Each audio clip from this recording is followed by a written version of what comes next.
welcome everyone to Davos Fingers episode 10, Crowns Are Overrated. We'll be kicking this episode off the same way we kick off all the episodes. We've got 5 chapters that we've read, and we're going to give some in-depth, insightful analysis for you guys. This week it's Eddard 12, 13, and 14, and sandwiched in there are Dany 5 and Jon 6. That's chapters 45 through 49, according to a Wiki of Ice and Fire. And as you can see, if you're an observant listener or downloader, I suppose, we've got a longer than customary podcast time this week. Normally we try to keep it to around 90 minutes. This time, in celebration of our 10th episode, and because we looked at these 5 chapters that we're going to be covering and just thought they are super substantial. They've got a ton of content in them that we want to make sure we're not shortchanging our audience by keeping it to 90. So we're going with 2 hours. Hopefully you guys will forgive us or enjoy the extra 30 minutes, whichever end of the scale you're on about how much you care about 90 minutes or not. Anyway, just want to remind everyone we are spoiler-free until the end of the podcast for a special segment we call Davos After Dark. And don't worry, we'll warn you with a nifty little musical cue that Matt dreamed up. And lastly, as always, if you want to contact us to provide feedback or ask questions or encourage us to delve into a specific area, just reach out to us. There's lots of places to contact us. DavosFingers.com, which will take you to our Tumblr site, or email at wearedavosfingers@gmail.com, Twitter at DavosFingers, or you can find and like us on Facebook. We've had some great comments on Facebook over the past couple weeks. Thanks to everybody there, and also lots of smartassery and japing going on Twitter, and we love seeing all that, and it's been really rewarding to join the Song of Ice and Fire community out there and all the fans that are a part of it. So much fun. Yeah, lots of fun. I think it's turned into Matt's life. If you're on Twitter, part of it's usually Matt getting back to you. He's all over that with Brooke and I occasionally dipping our toesies in. So we're going to start with Eddard 12. And I think I'm taking us through this episode, right, Brooke? Unless you had anything to add, I'll just dive right in. Get on in there. All right. Hey-o. So we're don't usually need that much encouragement. Winter is coming, like a dire wolf prowling in the dark. He'll take off your head, but his friends call him Ned. Warden of the North, yeah, he's Eddard Stark. So we started this chapter with Ned. Sorry, I couldn't resist. He's being visited by Maester Pycelle, who tells him that healing takes time. Thanks, Dick, for telling me the obvious. But he also tells him that Tywin is wroth regarding the orders that Ned has given for Sir Gregor's denouncement of his land and titles, and also for his head. Ned tells him to take a hike. He doesn't care about Tywin's anger because Triple B has his back. Ned's not so certain that that's really the case, but he's putting up a brave front. Then Ned gets some solitary time and he reflects on the truth, the absolute bomb of the truth that he was laid forth in the previous Sansa chapter, that the Baratheon children are really incestuous Lannister children. Not that the children themselves are incestuous, mind you, but that they are the product of incestuous behavior. There's a good chance they are, though. It could be. We'll leave that to further spoilers, Brooke. In any event, the fact that these are in fact the children of Jaime and Cersei is the truth that Jon Arryn has died for. Littlefinger arrives though and cuts off his musings, announces that men gather at Casterly Rock, and Ned fears for what that means. There are apparently sellswords and soldiers of all kinds flocking to Casterly Rock as an antithesis, or not an antithesis, but a precursor to some violence that we expect to be happening. We also hear that the Heart, the magical huge beast that Robert was tracking in the woods, has been killed by wolves, but he's stayed behind to hunt a giant boar. Robert Triple B can always be counted on to stay hunting for longer, and he's done just that. Ned then reflects that he has no support in the city. Triple B isn't there. He doesn't really have many friends here, and his guard is partially left to go get Gregor, and partially, been killed by Jaime, and he's just feeling a little naked.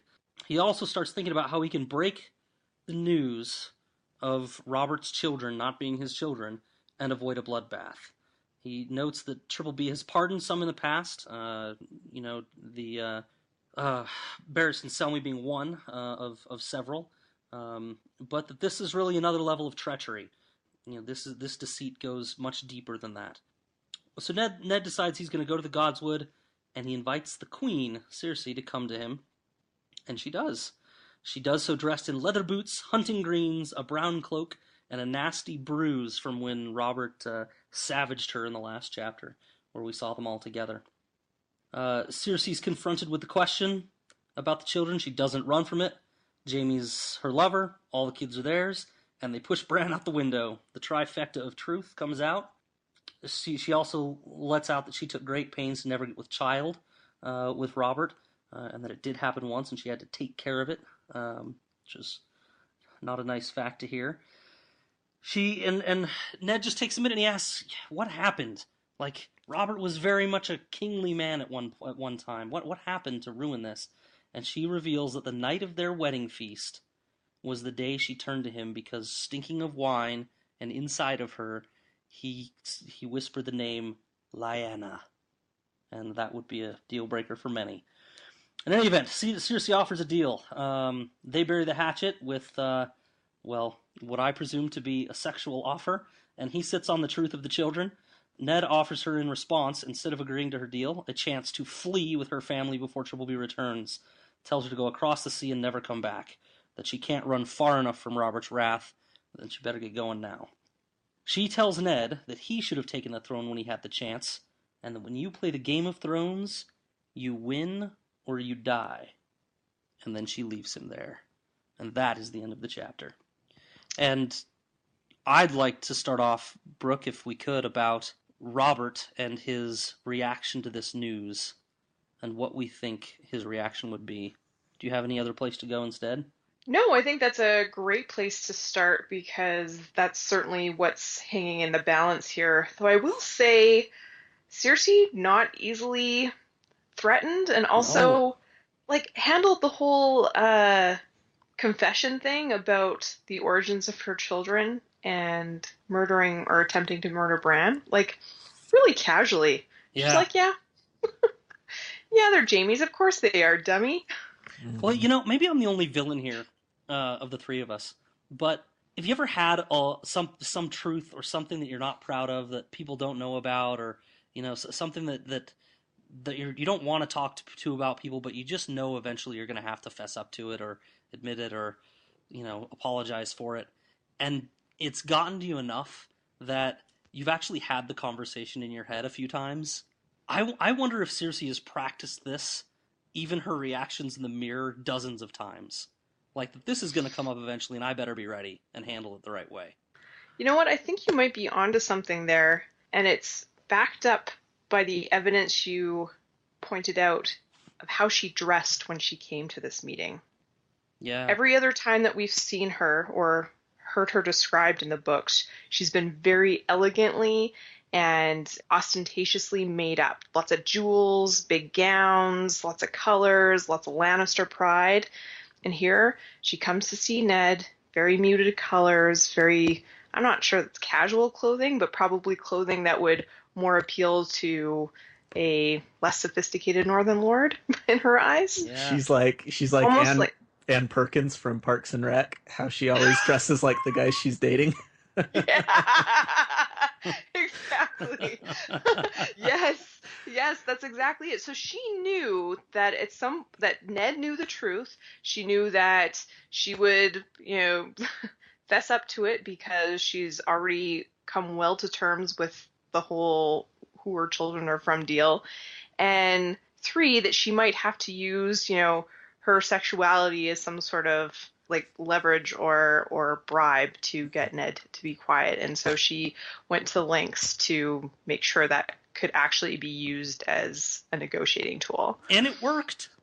Kind of. Well, he did admit that he hadn't seen her as beautiful in a long time, but he did now. It had been a long time since those hunting greens. Yeah. Yeah. It had been a long time since he saw her beauty, but he saw it now, right? looking good, Cersei. Yeah. Yeah, I think her comfort level also just stems from a tremendous confidence in her position versus his. Yeah. She knows that he's got no friends at court. She knows that half of his crew is either chasing Gregor or dead in the streets of King's Landing, including arguably his best warrior and bodyguard. She knows as well as Ned does that she's got the upper hand here, regardless of truths that he knows. So. And that's the interesting part to me. Ned feels like he has the upper hand because he has truth. She feels like she has the upper hand because she has everything else but the truth. Yeah. Well, she's certainly not someone to be trifled with. Obviously has a plan in place and a backup plan in place, which would be the whole seducing Ned thing. Right. Yeah. And maybe other things too that yeah, we probably shouldn't talk about here. But death for them all. Do you think Robert would go that far? Whew. Well, yeah, so the death for them all line, just to remind our readers, is Ned thinks that Robert's reaction to learning the true parentage of Joffrey, Myrcella, and Tommen is that Robert would kill them. All of them. That. And probably start a war with the Lannisters.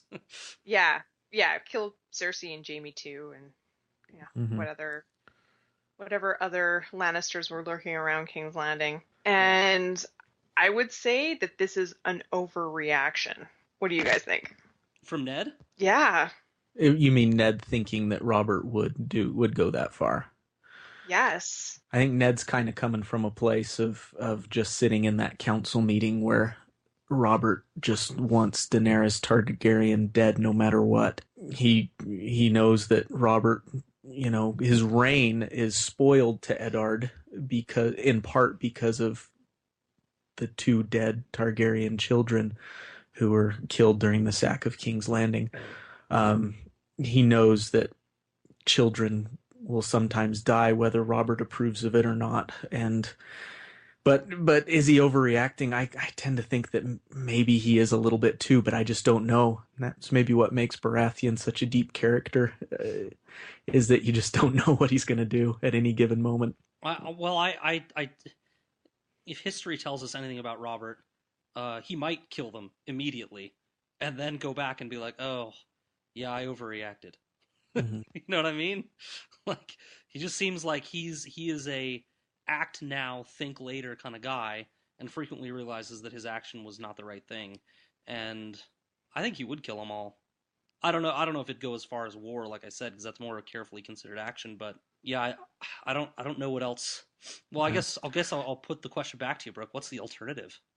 What else could he banish them, or like what would he do? Well, here's the thing. Ned doesn't think of any alternative. He doesn't think about a banishment or locking them up or I don't know, doing something to them, making them slaves or something. He doesn't consider any alternative other than Robert killing them, and therefore this entire giving Cersei a head start is because of him thinking that will be Robert's reaction, right? Oh, yes, exactly. That's the point I wanted to get at, is we can speculate all we want of whether Robert would do what he would do, but I think the key thing to focus on here is how Ned feels. Mm-hmm. This whole thing, all Ned can think about is saving children. Mm-hmm. He brings it up 3 or 4 times in this chapter, different children, his own children. He brings up Rhaegar's children. He brings up the Baratheon kids. Every decision he makes goes back to that day on the sack of King's Landing when he was in the throne room and saw those poor 2 dead children laying at the feet of the Iron Throne. And that's the whole reason, like you said, Brooke, that he's giving Cersei this head start, is he can't let these children be harmed. He even says that in the chapter. He can't let those 3 children that aren't even his come to harm. It's amazing how that one instance has stuck with Ned for 15 some odd years, and it influences every decision he makes, even if it's to his detriment, which we're going to see later in this block of chapters. So the alternative then would be, so we should remember that Ned does know Triple B really well. Maybe he's not considering these alternatives because he doesn't think they're reasonable alternatives. Again, that's speculation, as Matt points out. But your alternative then is to just let the chips fall and see what Robert does? Yep. Trusting him to be a legitimate king and take the right path and everything. I don't know. Yeah. I don't know. And to me, it's yeah. I don't know, and I don't spend too much time thinking about it, I guess. But I'm thinking more about how Ned's decision making is so influenced by protecting children. And you've articulated that really, really well. But here, I think, and we discussed this a lot last episode, Ned's injury, his broken leg, and the whole like anxiety and stress of this whole situation, I think it's gotten to him here. Yeah. Because if I had been in that position and been in my whole Ned mind, what I would have done is locked the kids away safely, then told Robert. Put them on the boat first. He doesn't have the power to do that. How? He doesn't have the manpower to do that. I would put him on the boat first. Oh, his kids. Leaving. It was. I thought you were talking about the Lannister kids. I'm sorry. No, I'm talking about the Lannister kids. Oh, I'm not. Yeah, no, I his mean, own. well, his own, yes, but he wants the Lannister kids to be safe. He wants Robert to know the truth, right? The obvious course of action there is to somehow, I don't know, even if he himself snuck into the kids' rooms and squirreled them away into like the kitchen or something, just somewhere where Robert couldn't immediately get them. So as one of you pointed out before, his temper couldn't lead him to doing something rash in the heat of the moment, right? I think that's a great plan, but thanks. But I think they're guarded. Like, I don't think he can just like send his men into the keep and take them, or you can do it if he had a good leg, go and do it himself. I don't think he'd get away with that. I think he's doing what he. Well, the only way he could just use Sansa. Huh? Sansa has full access to the kids. He could have just sent her to say, "Hey, Joffrey, let's go on a little date or something." Whatever the logistics are. Again, he didn't even think about it. He's not in his right mind. He's not thinking clearly. He's not thinking smart. Well, I think he took what he thought was the best option, which was tell Cersei to get the kids out of there. That's going to have a better chance of working than me going to try to steal them and protect them. If Cersei gets them out of here, then they can get away. Yeah, that's him underestimating Cersei, though, and that's also not smart. Has he been on... obviously, he turned away the milk of the poppy at the beginning of the chapter when Pycelle offered it to him, but has he been on it before? Like, could that also be factoring into his clouded judgment if he's a little hopped up on that stuff? Well, they don't tell us, but I get the impression he's been off of it. I mean, obviously, he was on it very early when he woke up and he was gone for 4 days or whatever the hell that was. He said he'd slept enough or whatever, so... Yeah, I assume he's been off of it, but taking some sort of painkillers. But anyways, yeah. Is there anything else that we want to cover in this chapter? There's a lot, but no, I guess not. Remember, we've got a little bit longer per episode, per chapter. What else did you want to cover? I don't want to leave it. Well, no, there's not much else that we can cover without speculating what's already covered in the future Ned chapters. Like, we're going to be discussing it 2 more times anyway. Yeah.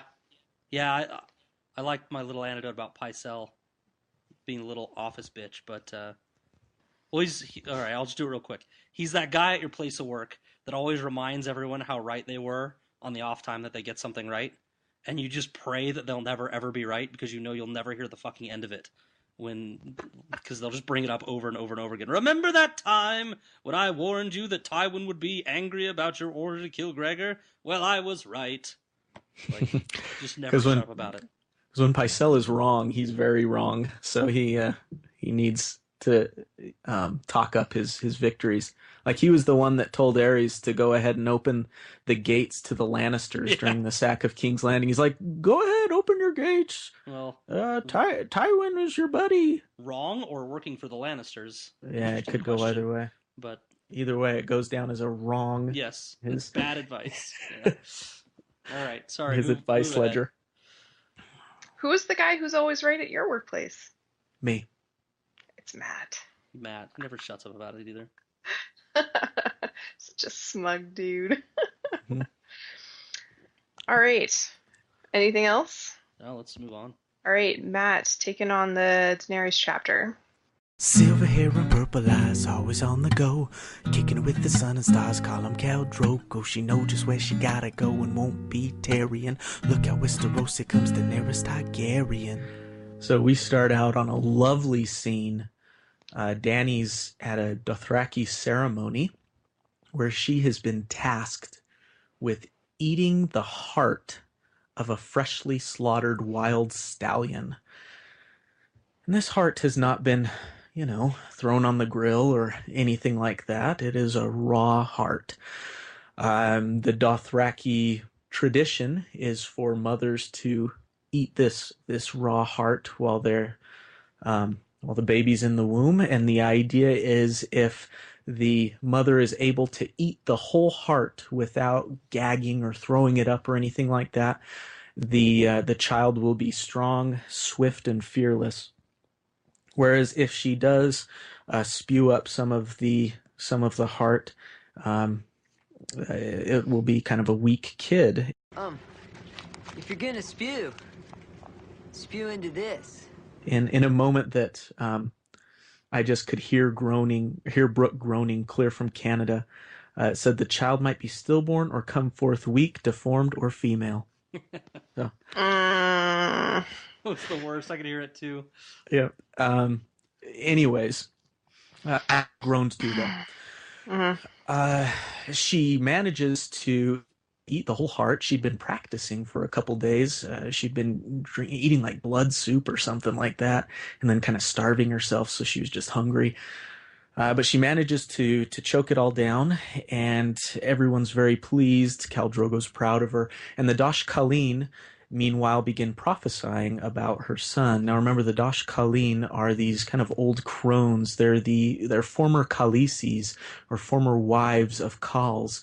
And the tradition is that when a Khal dies, the Khaleesi goes to Vaes Dothrak and lives out the rest of her life there as one of the Dosh Khaleen, which are, of course, these surprisingly for the Dothraki culture, they're these fairly well-respected female presences who are the only permanent inhabitants of the city and are well-respected for their abilities to prophesy and things like that.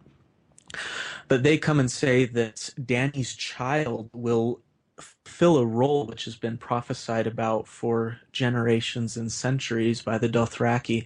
The child will be the stallion who mounts the world, or as they describe it, a great Khal who will unite basically all the Khalasars and take over the world pretty much. At this time, Dany pronounces his name, the child's name, to be Rhaego, a very cool combination, of course, Dothraki and Targaryen. And they proceed on to the next portion of the day's ceremonies after eating the heart. And we get a touching moment between Drogo and Dany as they're walking to this next portion of the ceremony. They call each other by cute little pet names, and Drogo's starting to learn the common tongue, and only Dany can understand him. No one else can understand him because of his thick accent. And it's kind of this cute little moment. Until they get to this lake. It's a lake that they call the Womb of the World. The Dothraki believe that the first Dothraki man came riding out of that lake, thousands and thousands of years ago, and that was the start of the Dothraki culture. Dany goes into the water. She washes herself off, takes a bath, washes off all the blood and heart residue in a ceremony that seems very reminiscent of a Christian baptism or something. She comes out of the water. Drogo's incredibly proud of her, and he manifests that very physically of how proud he is of her. And they engage in a impromptu quickie in front of everybody. And then they head back for the third portion of the night, which is a party. It's party time. So they've got all these people there. It's like this red carpet event of the Dothraki. Everyone's partying, having a good time, celebrating Dany's pregnancy and the stallion who shall mount the world and all of that. Dany notices, however, that there is no Viserys. He's nowhere to be found, and she hasn't seen him. She asks Jorah about it, who tells her that he's been out at the market all day buying wine and also inquiring into hiring sellswords, so hiring a mercenary army. He's getting getting a little bit impatient, as we know with Khal Drogo, and really wants to get over to Westeros and claim his throne. In fact, he was willing to steal some of Dany's dragon eggs that Illyrio gave her in order to be able to pay for a sellsword army. And the only reason he didn't is because of Jorah Mormont stopping him. Not too much after they have this discussion, Viserys does enter the party. He does show up. He's obviously quite inebriated, and worst of all, is carrying a sword, which of course is strictly prohibited. It's an offense punishable by death to bear steel. Not just shed blood, but even carrying a sword is seen as an offense punishable by death. And he comes in just, taking over the party, calling himself the dragon, screaming and carrying on and whatnot. Khal Drogo, in kind of a comedic moment, insults him and starts speaking English, the common tongue, and calling him the beggar king, or the cart king. I don't remember exactly what it is. Sorefoot king, that's what he calls him. Of course, harkening back to that time when they made Viserys walk at the back of the Khalasar, which was seen as a huge insult. Viserys gets ticked off at this, draws his sword. He's got it pointed right at Dany's belly, right in front of her. He threatens to take Dany back, as he calls it. He wants a refund because he hasn't gotten his army yet. And he even threatens to kill Dany's unborn child, says he'll cut it right out of her. Nope, says Drogo. And Drogo stands up and says, "You'll get a splendid golden crown." To which Viserys kind of softens up and he goes, "Oh, well, that's all I really wanted." I can't help. We don't talk about the TV show very much because this is so focused on the books, but this was actually a really cool moment in the TV show. It was played perfectly by the actor who plays Viserys. Like, his whole countenance changes and he turns into this innocent little boy who's just like, "Well, that was all I wanted. That was what I wanted." And he's like okay with it. And then all of a sudden, Drogo's blood riders grab Viserys. They like break his arms and hold him down as Drogo walks over to the cooking fire. He walks over there. He takes off his big belt, and this belt is made of gold medallions. And he drops the gold medallions in a cooking pot that's hanging over the fire until it melts down. It turns into this molten gold. And then he takes the cooking pot over to Viserys, where Viserys is still being held down, and he dumps the molten gold over Viserys' head, giving him that golden crown that he promised him. And Viserys, of course, gone.com. Khal Drogo never sheds blood or anything, just gives him that lovely golden crown. Daenerys' last thought as the chapter closes out is that Viserys was no dragon because fire cannot kill a dragon. Insane! Oh my god! How about that death scene, huh? We all saw it coming, right? Did anyone not think Viserys was going to die at some point? Like, you saw for it sure. coming, right? Not so spectacularly and so cleverly. Yeah. What a spectacular death scene. Yeah. Yeah. I would note fire did not kill him. He did. I don't know. Maybe Dany doesn't know the difference. Well, kind of indirectly, right? Like, as much as any warrior killed by a sword, gold. as much as any warrior killed by a sword was killed by steel forged by fire. Right. Yes. Yep. So lots of people died by fire, I guess. Good point. Well said, Scott. Death by brain melt is what I call it. But he is certainly not the dragon that she is. She really called upon her inner dragon through this entire chapter, from the eating of the heart to the getting. What is that move where the dude just lifts his child bride up and plunks her down on top of him? I call that perfection. I don't know what anyone else calls it. Oh man, I don't know if they showed that in the TV show. I don't remember whether they did or not, but I read that and I was like, that scene. I think is you'd hot. remember. They don't. Yeah. That scene is hot. Is all I remember thinking when I read it. But not for the reasons you might think. I think that scene is very hot because it shows that all this stuff that's happened, and Matt remarks about how they're a couple and everything, and these cute moments, it all adds up to Dany being a person that he just can't resist, right? It's not, I don't think, that's what makes it hot, right?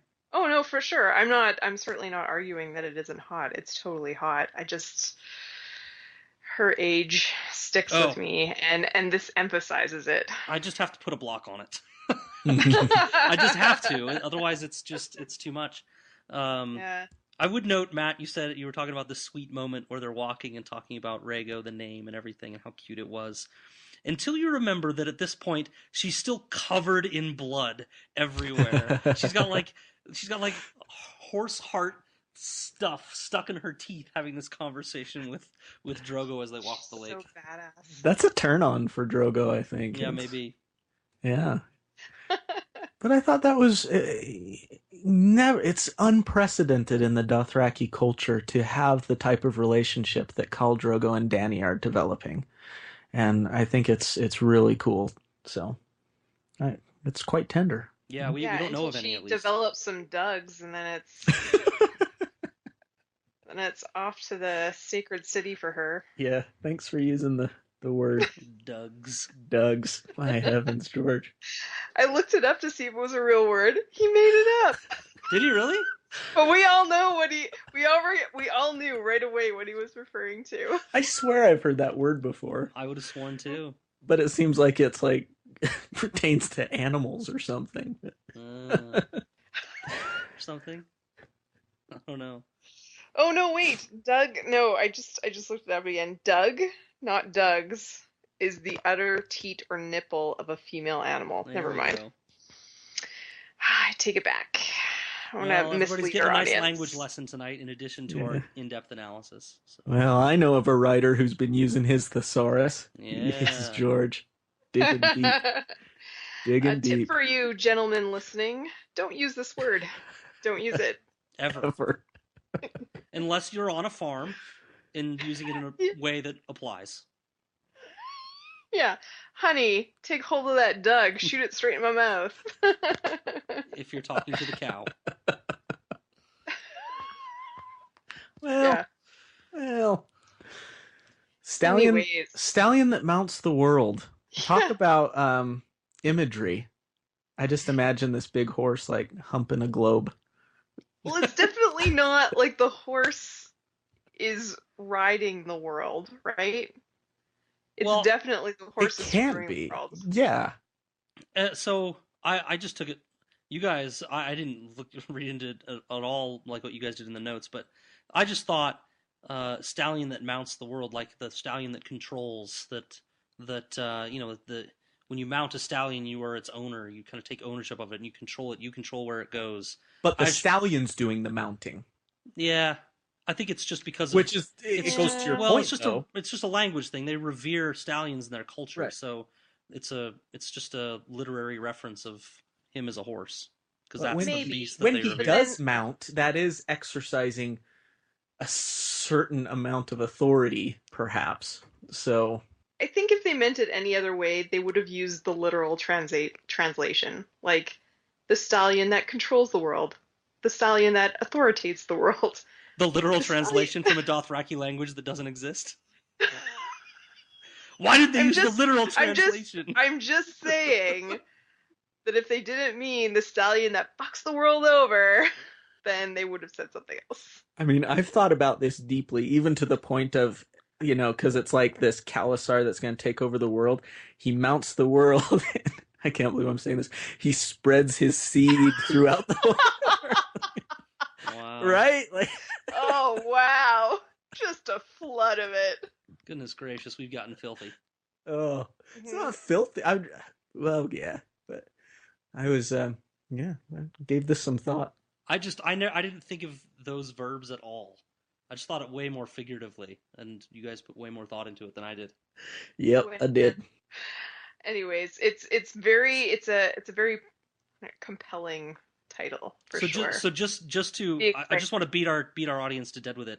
What you guys are actually implying is that they think this is a son, hopefully, according to Dany, that will just completely take over and screw over the world. That's what they're prophesying.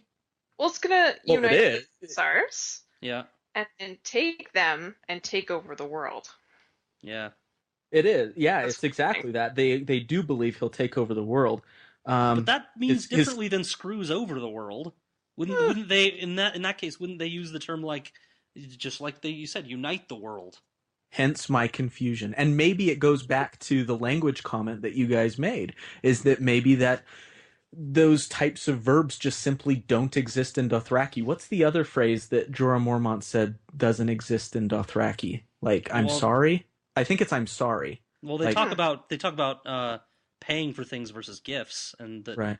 There's a certain phrase, and I think it's I'm sorry, like Dany says, apologize to them for me, and he says that doesn't exist in the Dothraki language. Yeah. But they are going to take over the world. Yeah, and it is a believable prophecy because the whole reason Dany got sold to the Dothraki was to bring them across the ocean and take over that world. And they bring it up, at least the interpretation that I'm getting from the prophecy, they say the milkmen in the stone tents will fear his name. That to me sounds like people of Westeros whose skin would seem white to the Dothraki in their stone tents, meaning their castles. Mm-hmm. So...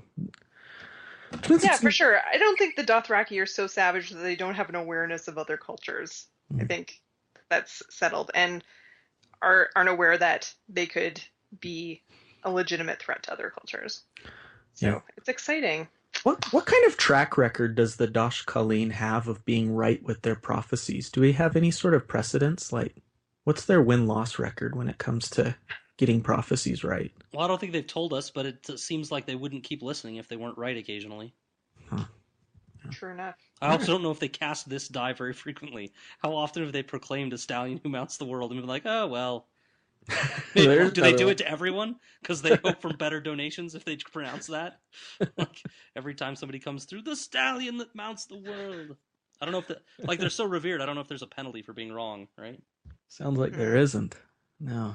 You guys were both really disgusted and appalled by the whole tradition of eating the horse heart. I thought it was pretty cool. I wasn't. I mean, it was graphic. Wait a minute. Our resident animal lover loves the path of butchering a horse and eating its heart raw. You love that? Well, they eat horses anyways. I don't think they were wasting an entire horse. At least I don't remember reading that. So, I mean, they do take really good care of their animals because it's their form of currency. So I appreciate that. So at least the animals are having a good quality of life before they are upcycled, I guess. What is it that you guys call it? Oh, meat eating. That's right. Yeah, well... Carnivore. I would just say that, again, the more you know, don't do this if you're pregnant. Eating raw horse blood, probably not healthy for your child. Not according to the Dosh Khaleen, Scott. Yeah. And as far as we know, they're 100% right all the time. True. Yeah, cool moment, though. It was disgusting to read. I did not enjoy it in the show, and this will be the last time I bring it up. I'm sorry. That she almost threw up the heart towards the end of eating it. Because in the book, she is strong the entire time. She's making eye contact with Khal Drogo. She's putting that heart away. Okay. Here's where I'm going to be a show apologist for just a second, Brooke. Because I saw that note. On the inside, though, as we're reading the chapter, she's not enjoying it, right? She talks about, her stomach just roiling, or how does she call it? She feels like it could come up. She's not as strong on the inside as she looks on the outside. How do you pass that on in a television medium, how she's feeling, right? You get certainly not a ridiculous pantomime of throwing up with your mouth closed, which is what happened in the TV show. Oh, I think you're being a little dramatic. I'm siding with Matt on this one. The irony of you saying that. As the middle of the road person with opinions on the TV show, I don't worship it like Matt does, and I don't detest it like Brooke does. Worship it? I'm coming down on Matt's side on this one. I think they had to show visually something to display something that George, with his incredible pen's gravitas, displays well in the chapter, which is she's in pain putting this thing away. And physically, how do you do that other than trying to fake the vomit? I'm with Matt on this one. Maybe it was a poor acting job, if you want to come down hard on Amelia Clarke there, Brooke. She's not great. I mean, but she's not great. I'm sorry for calling you dramatic. But your voice broke Brooke at least like 3 times during that outburst. Worship it! But let's be clear about one thing. I do not worship the show. All right. I was trying to paint two extremes. Sure. Of the 3 of us, I probably like it the most. In fact, not even probably, I do. Yes. And Brooke, I didn't even know you were watching, so I'm surprised you even saw it. You watched most of the first season, didn't you? Yeah, I watched most of the first season. There. I think this is about the time where I was like, ugh. All right. Anything else we want to cover in this chapter? I liked, I think it was Matt's note about if Robert found out that Dany's kid would be named Rhaego, he would flip out. It's so true. Rhaego! She doesn't even know. Yeah, he's over just gnashing his teeth. And, yeah. Jorah's probably like, this won't be good. You sure you want to name him that? Maybe All right. you should just call him Tim or something. There are some who call me Tim. Apropos. All right, then on to Eddard. 13. Winter is coming, like a dire wolf prowling in the dark. He'll take off your head, but his friends call him Ned, Warden of the North. Yeah, he's Eddard Stark. So we open with Ned's favorite reoccurring dream. His dead sister Lyanna, pale blue roses, and blood. Once again, he hears her pleading for him to promise her something, and we still don't know what that promise is. But it must have been a doozy because he's taking it seriously, not even thinking about it, in case we learn from his, internal exposition / brooding. He is woken with a summoning to see the king, who is, unfortunately, rent from, quote, groin to nipple by a wild boar he insisted on killing himself while he was hunting. Sheesh. So, as was mentioned in the last Eddard chapter, he was originally supposed to be hunting a white stag, but the particular deer that they were after had already been killed and ravaged by wolves. So, we didn't talk about this, but take from that what you will in this world of gross symbolism. Anyways, it took them 2 days to get Robert back to King's Landing, and it's pretty obvious that he is not going to make it. When Ned gets to Robert's bedside, Robert throws out Cersei, Renly, and Pycelle, who attempts to offer Robert milk of the poppy, but Robert refuses to keep a clear head while he talks to Ned alone. First, he tells Ned that he was wrong, that they shouldn't kill Dany and her unborn child, and for Ned to do what he can to reverse that order. He thinks that the boar mortally wounding him was karmic retribution for ordering Dany killed. Then he makes Ned write out a decree, making Ned the Lord Regent and Protector of the realm until Joffrey comes of age. Ned, in a moment of sly wolfiness, changes the wording from my son Joffrey to my heir, so Ned can continue the business of rooting out Lannister bastards from the royal bloodline. Once the decree is signed, sealed, and witnessed, Robert accepts the milk of the poppy, and he asks Maester Pycelle if he will dream, and says that he'll give Lyanna his love for Ned.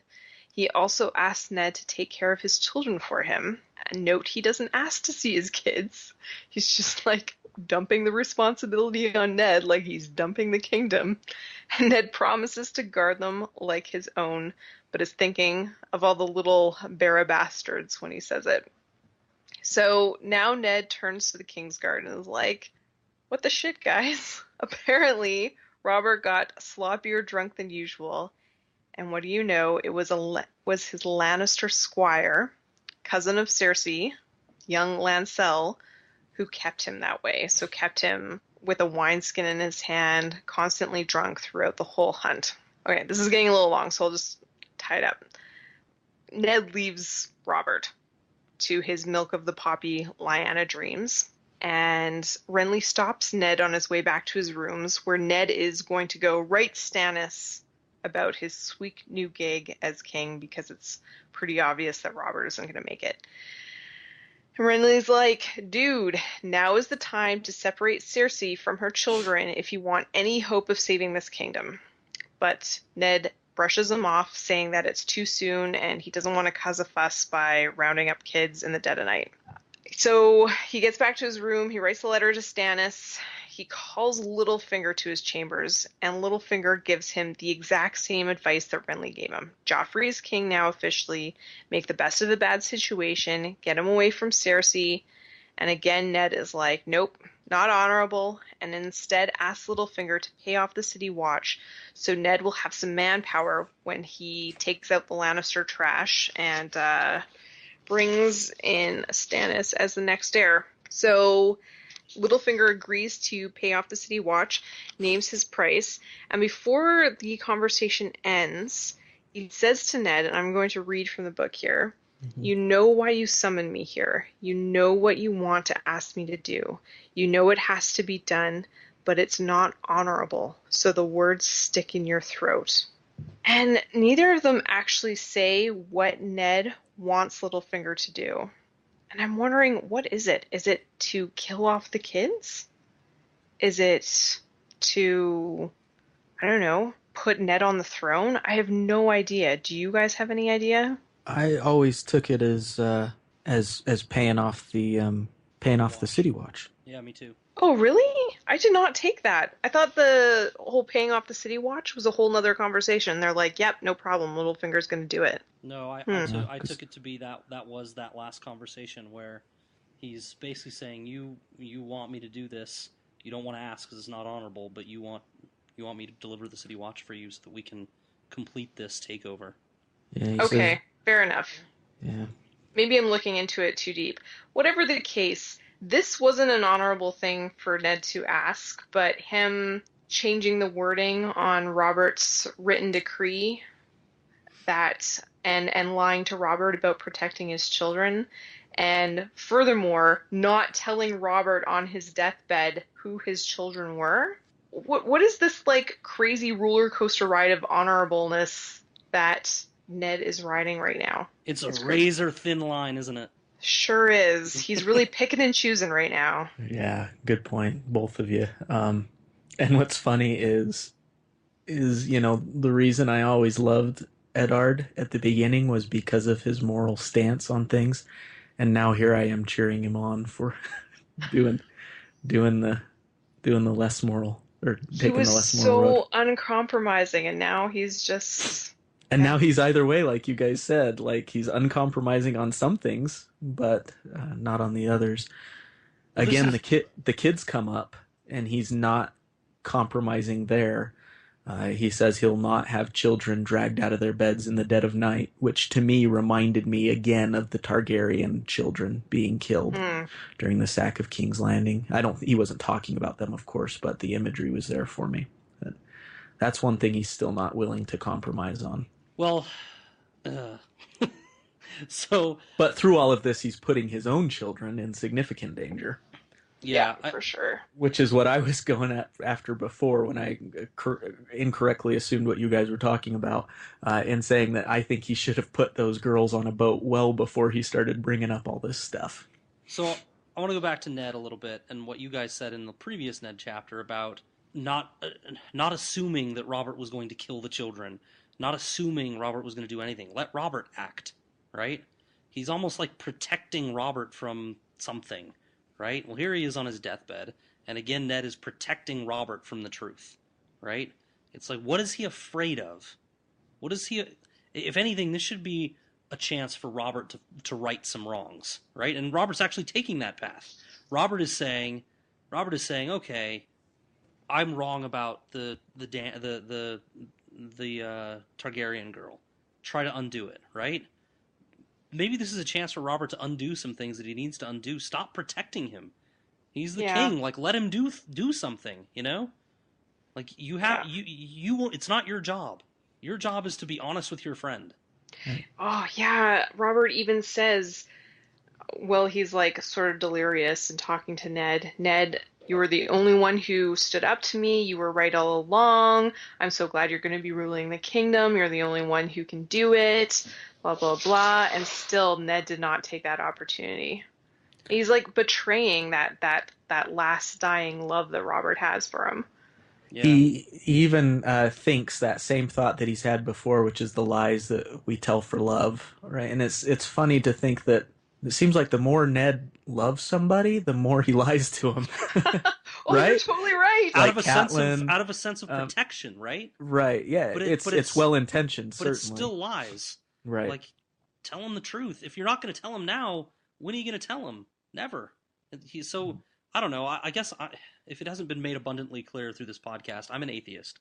So to me, when I'm lying on my deathbed, and that moment when I lie on my deathbed to the point where I'm actually dead, the only thing that changes for me is the stuff I learn from that moment where I'm almost dead to the moment where I actually die, and the things that I can do to contribute to the world before it actually happens, right?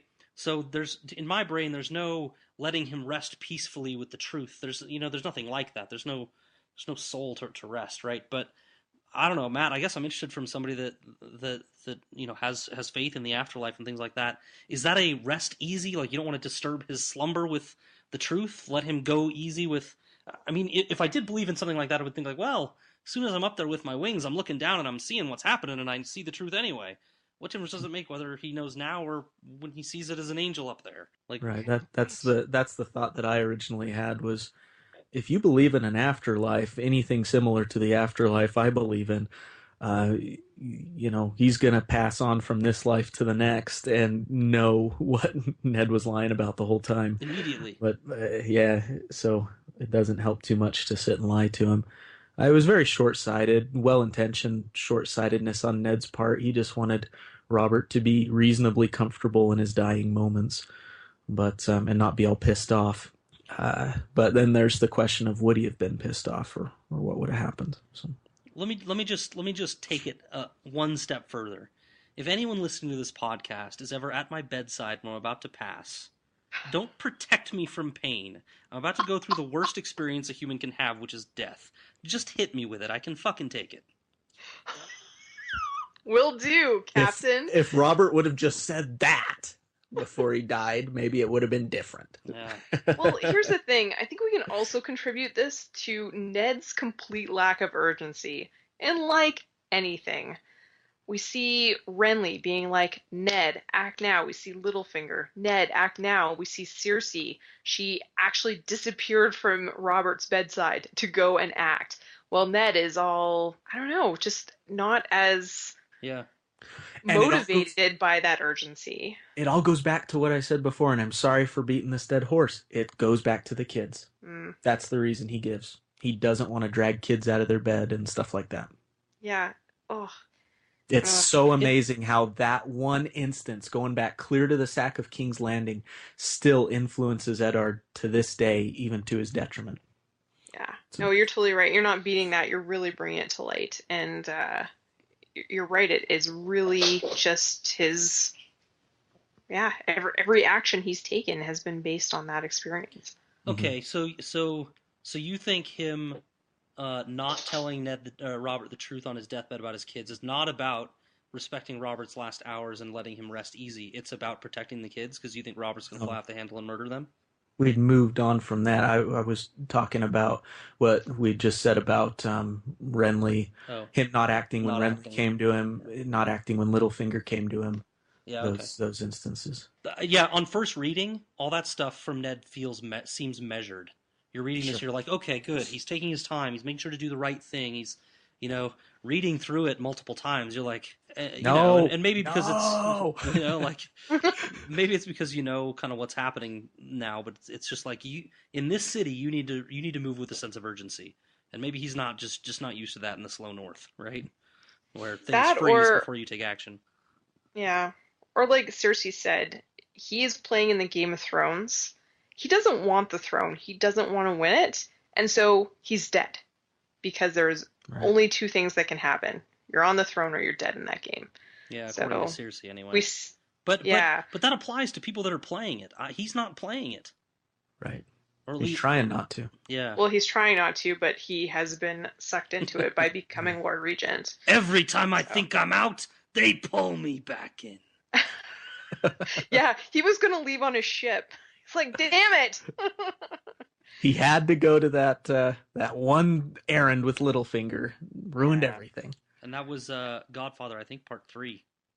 Yes. Which is an awful film, but, you know, it was a good moment. I had, maybe this can be our song of the podcast, unless you guys can think of a better one, which I'm totally open to. But there's a song by one of my favorite bands, which I've tried with mild success to ram down Scott and Brooke's throats, the Hold Steady.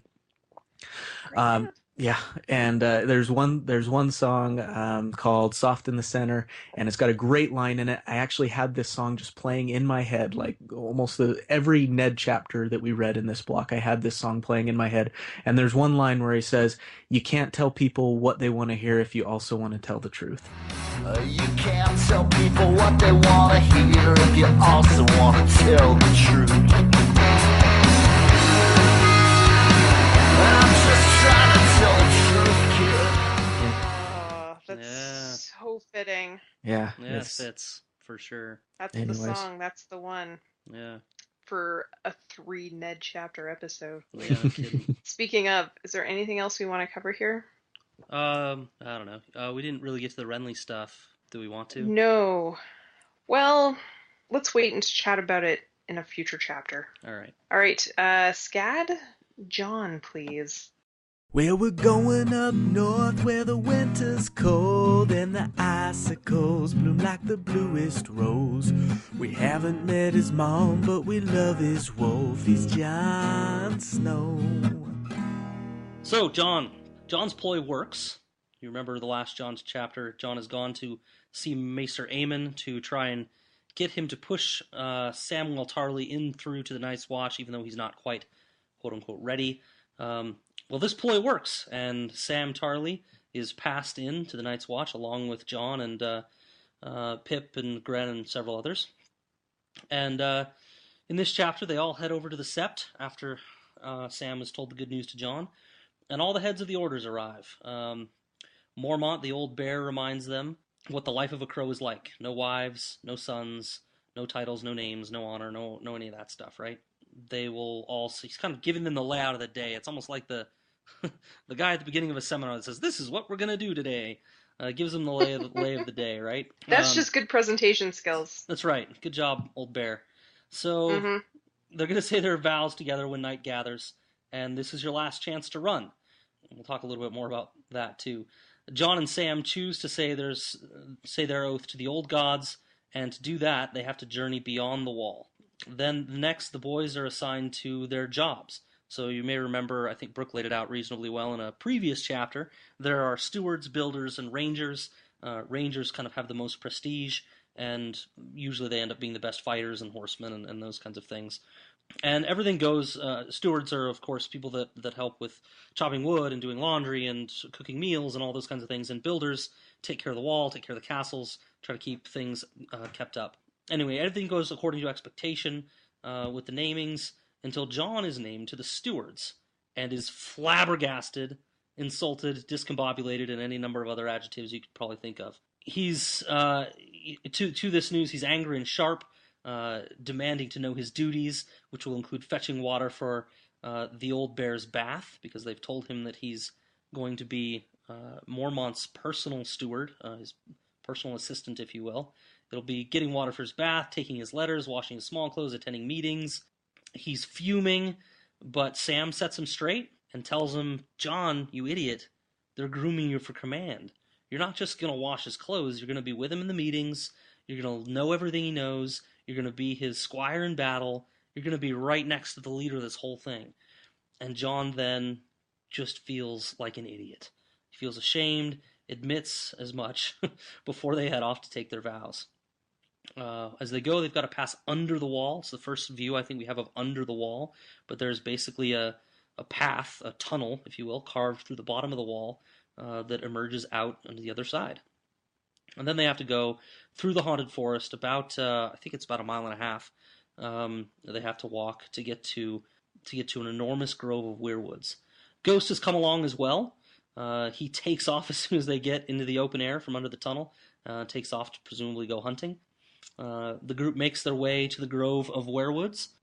And Jon notes how odd it is to see this many of them together. He says there are 9 when 2 or 3 is customary. And then the Night's Watch, the new Night's Watchmen to be, say their vows. And I'm just going to read them real quick from the text because I think they're powerful and we talk about them a lot. So it'll be good to have their words here. So here goes. Hear my words and bear witness to my vow. Night gathers and now my watch begins. It shall not end until my death. I shall take no wife, hold no lands, father no children. I shall wear no crowns and win no glory. I shall live and die at my post. I am the sword in the darkness. I am the watcher on the walls. I am the fire that burns against the cold, the light that brings the dawn, the horn that wakes the sleepers, the shield that guards the realms of men. I pledge my life and honor to the Night's Watch, for this night and all the nights to come. Woo-hoo. Solid. You're in. Great reading. And that is the Night's Watch vow. And they stand up. They're all happy. They're about to head back. One of the guys says something about the woods being scary at night. And they're about to go. And then Ghost returns. And in his mouth is a hand.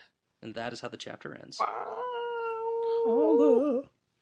So, Scott, you should probably be expecting a call from our friends at Radio Westeros. They're going to recruit you. Oh, That was good. thanks, man. That was worthy of Radio Westeros. Oh, Yeah, thanks. I got, a tiny dramatic finger in my body. Tiny. Not literally, that's gross. Oh man. Like I ate it or something. I don't know what you guys were thinking. Yeah, that's what I was thinking. So regarding the oath, it's interesting because I hadn't read it in a while, but there isn't anything about sleeping around in it. Just about marrying and fathering, and that's interesting. Like because you hear them talk about Mole's Town and people not wanting to have sex but can't and all this stuff. Well, sounds like you can. There's some loopholes there. Yeah. Yeah, it's That's a move. definitely looking for loopholes. I think it's important, though, to just look at the overarching reason for the vows of the Night's Watch. And I think that's to separate yourself from any sort of commitment. Distractions right? and commitments, yeah. Yeah, so that you're solely committed to the watch. And so that's probably why they don't say you can't have sex in there. Because while that can lead to a certain form of commitment, it's not like fathering a child or having a wife waiting for you. Yeah, at most it might be 88 seconds of commitment, right? If that. Gad's record. I mean, it's not good personal. I also wonder if it doesn't harken back to a time when the Night's Watch was a stronger, larger force, and if there was like a sacred band of Thebes type situation happening there. What do you mean? Which Describe. is so in ancient Greece, there was a sect of the Theban army called the Sacred Band, which is made up of 300 men and was 150 gay couples. And they were such a successful army or little, I don't know, unit. Is that the terminology? I have no idea. I like it. Because they fought to protect their lovers in battle, and it made them more vicious and more ferocious. And in fact, they never surrendered. They were only defeated because they were all killed protecting their commander. Wow. So, like at least in legend, they were an incredibly effective military force.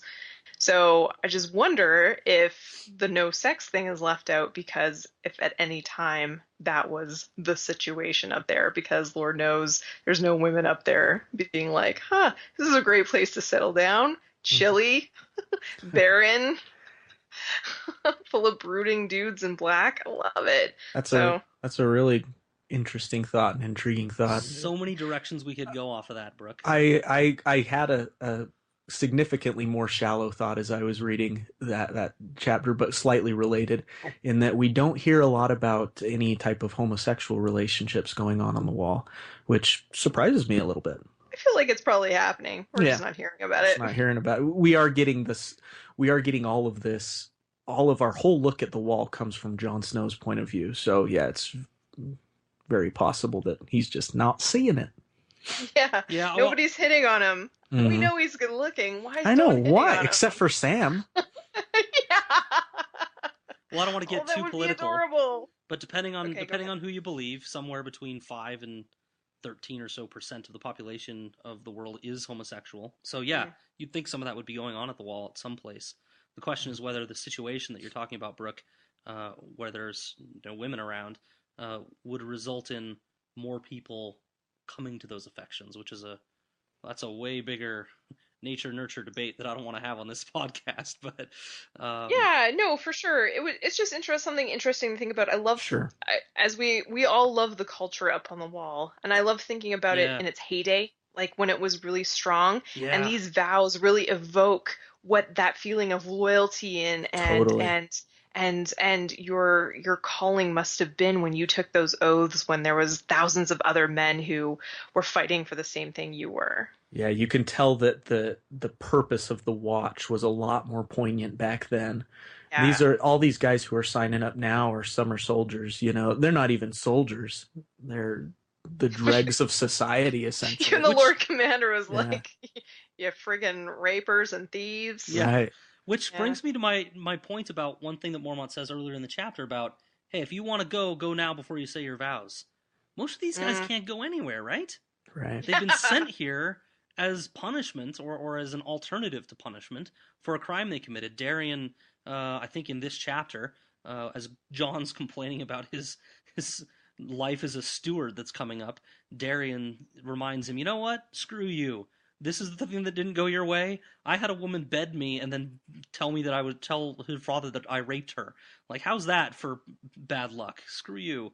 And Darian can't leave. None of these guys can leave. I mean, not most of them, right? It's just kind of a weird thing for Gurm to throw in there. Like, here's your last chance to go. Just kidding. I wonder if that was just part of, Mormont's spiel as well, back when guys were volunteering in droves. I don't know. We do know that back in the day, especially in the North, a lot of second and third sons and stuff of Northern lords would sign up for the watch. It was seen as a position of honor. Yeah. So not no mo. No, not anymore. I really appreciated the arc though that Jon went through, seeing Sam's reaction to getting assigned to the stewards and how happy Sam was and how he accepted this position with courage and I guess Sam's sort of form of honor, and how he kind of swallowed his pride and was I can't remember if at the end of the chapter if he actually committed to the position or not. Whatever the case, he stopped being a big whiny baby about it. Yeah, there was some major whininess going on. I think Sam painted the truth. As soon as Sam said that, they're grooming you for command. Oh, right. Jon had this thought about Jon's like ego fed. Okay, I'm all right. He had this thought about, oh yeah, Ned did take Robb into his council meetings and stuff to kind of teach him the ways. Like, oh, I see. This is what it means. Maybe I'll, I should be a man about this and take it for what it is, and maybe there's a silver lining to that cloud. I think he's still upset, but you're right. His growth curve, as seemingly everything with Jon, was accelerated, and he realized his error immediately, copped to it, and kind of said, okay, I'll be all right, instead of brooding about it for weeks, which does happen. I can tell you a little story. Christmas is upon us, or will be about upon us by the time this episode gets released. Specifically, though, the time where you shop for and wrap presents for your little ones is happening. And I have a sibling, and we'll call that sibling Pat.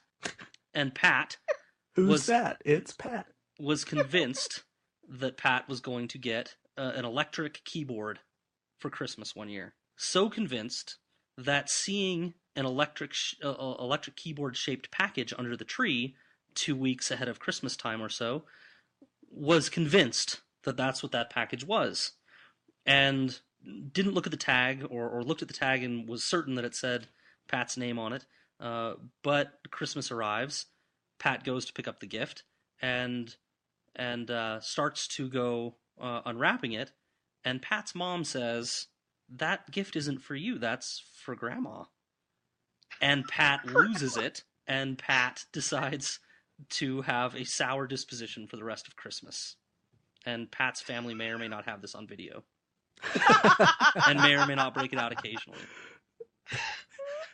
We need to put that on YouTube and tweet it. And this is just, when I read this from Jon, that's what I thought of. It's like, Jon gets this news and he's just sulking about it. Like, it was never the way it was going to be, and you're just finding out about it now, and you're just sulking, and you're just being a 14-year-old about it. And Pat was much younger, to Pat's credit, than 14, but a similar story that reminded me of. And am I being too hard on Jon by saying that he only came out of it because his ego was fed? Like, would he have reacted differently if nothing about being groomed for leadership came up and Sam was just like, dude, just chill out, you know?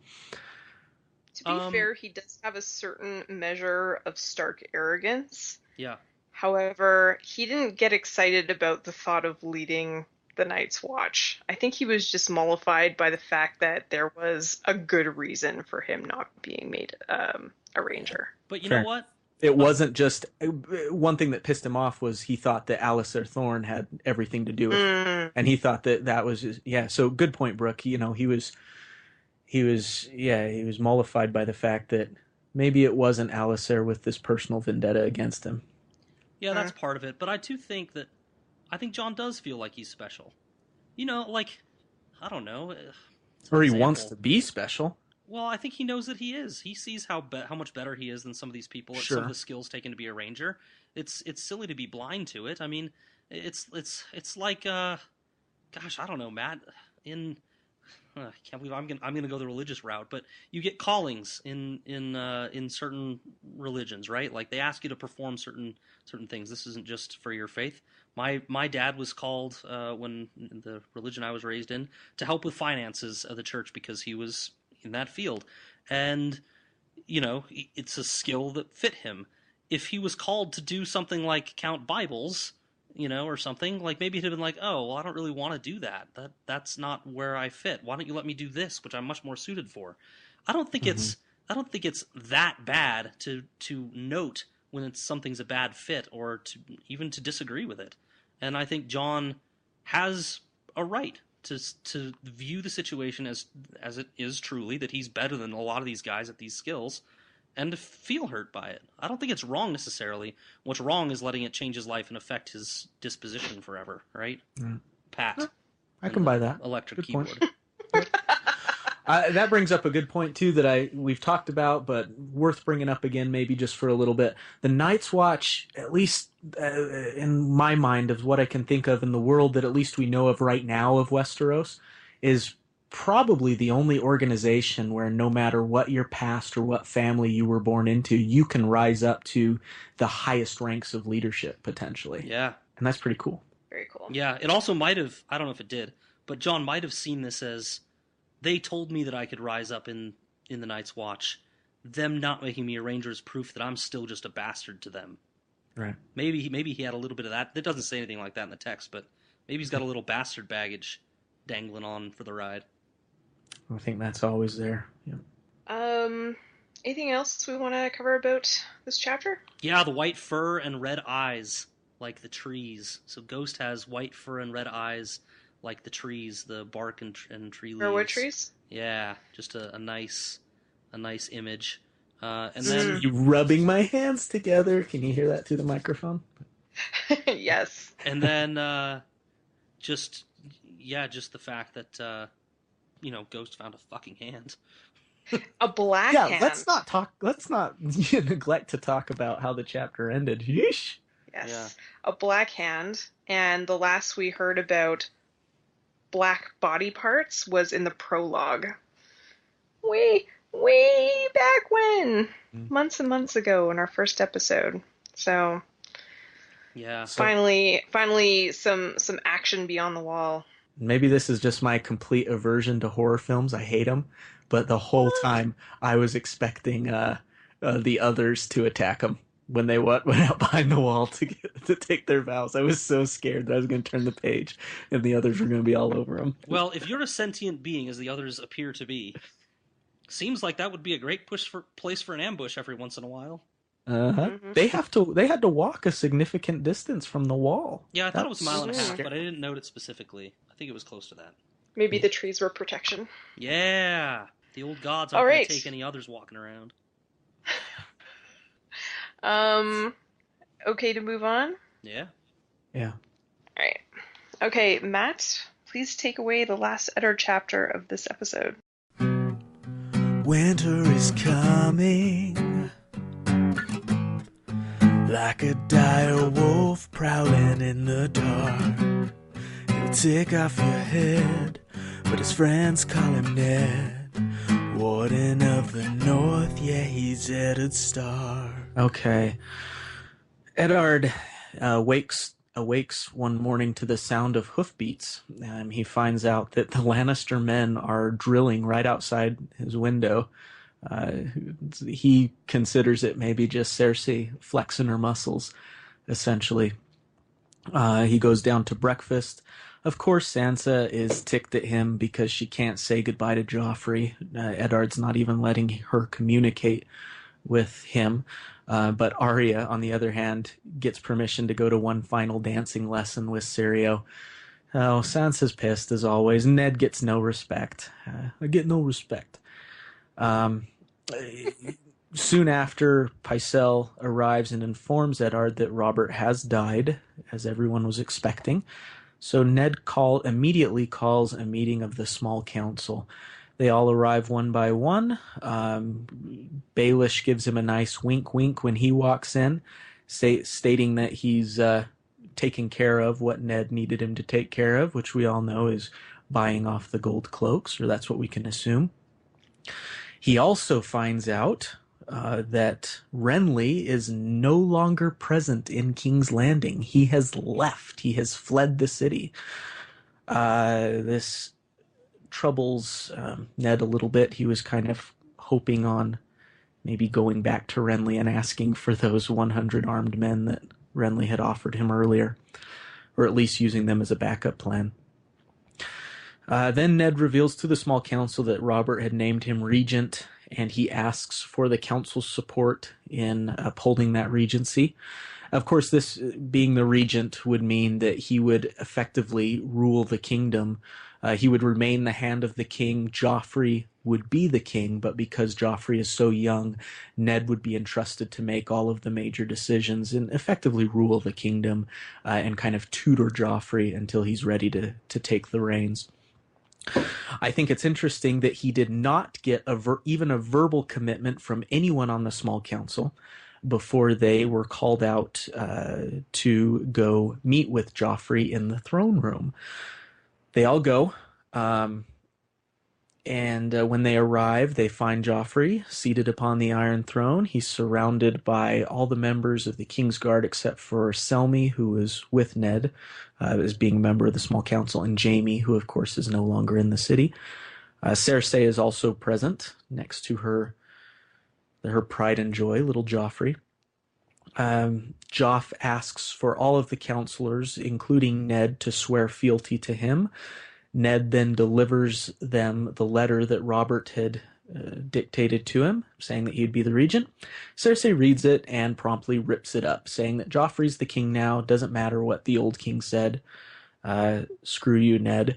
She does say that if he bends his knee and swears fealty to Joff, then Ned will be allowed to return to Winterfell and live out the rest of his days. Ned's not standing for that. He's sticking to his guns. He announces that Stannis is the true heir, implying that the Baratheon children, or Cersei's children as we should call them, are not legitimate. Swords are drawn. Things get tense. Ned kind of tragically is like, I don't want to do this, but I'm going to call for my gold cloaks to intervene. Now, the gold cloaks, of course, are the police force of King's Landing, who Ned, through Littlefinger, had bought off, and they were supposedly supposed to be on his side, and there were many of them in the throne room at the time that all of this is happening.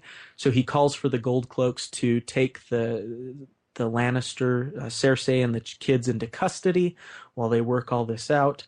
and they approach as if they're going to do so, but then the gold cloaks, who Ned had just bought again through Littlefinger, begin slaughtering Eddard's men right in front of him. The chapter ends with Littlefinger confronting Ned during this chaos. He removes a knife from Eddard's person, the same knife that was used in the assassination attempt on Bran.